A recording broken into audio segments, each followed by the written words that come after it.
My wife was still lying in a casket when my sister asked if she could have her clothes. Not to honor her, not to remember her, but to wear them. And that was just the beginning of a cruel betrayal from my own family. If you believe grief should never be disrespected and some lines should never be crossed, you're in the right place. But before we dive in, take a moment to like the video and subscribe to the channel for more true, thought-provoking stories. My wife was a brilliant corporate lawyer and a trained mediator. She was strong, elegant, and her wardrobe reflected that. Stylish blazers, tailored suits, purposeful heels. She earned everything she had, including the respect of everyone around her. But 2 years ago, everything changed. She was diagnosed with ovarian cancer. The first year, hopeful. The second, hell. Especially the final 6 months. A slow, painful descent that no one should ever have to endure. You know who didn't show up? My sister, Sarah. Not once did she cook a meal. Not once did she check in. Not once did she sit beside me in the hospital. Sarah and my wife never got along. My wife saw her for what she was, self-centered, inconsiderate, entitled. I kept my distance from Sarah for the same reasons. Then came the wake. While I was busy holding myself together, Sarah waltzes over, looking at my wife's clothes in the guest room closet. She asked, "Hey, do you think I could have a few pieces just to remember her by?" I didn't respond. I couldn't. Because it wasn't grief I saw in her eyes, it was greed.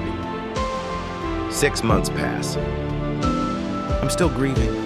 I still see my wife in every room of the house. But I make an effort. I go to my mother's birthday dinner. That's when Sarah corners me again. "Have you donated her clothes yet?" she asks. I told her the plan, that my wife wanted her professional clothes to go to a women's shelter she used to volunteer at. My wife believed in second chances. These clothes would help other women who had nothing, get back on their feet for job interviews, court appearances, and rebuilding their lives. But what does Sarah say? So she's selfish even in death, huh? That's when I lost it. I asked her, "What the hell do you mean by that?" And she just unleashed. She always thought she was better than me. It's not fair. That stuff should go to family, not strangers. I told her, "I would rather burn every last piece of my wife's clothing than see them on your back." She started crying. And then my mother walked in. She didn't ask what Sarah said. She didn't ask how I was doing. She said, "Be easy on your sister. She's taking your wife's death hard." My wife. The woman who suffered alone. The woman who was ignored by this same sister. And now I was the problem? The melodramatic one? All because I wouldn't hand over a dead woman's clothes like they were party favors. I left that night and haven't looked back. My wife's wardrobe went exactly where she wanted it to go. To women trying to reclaim their lives, their dignity, their power. I still think about that night sometimes.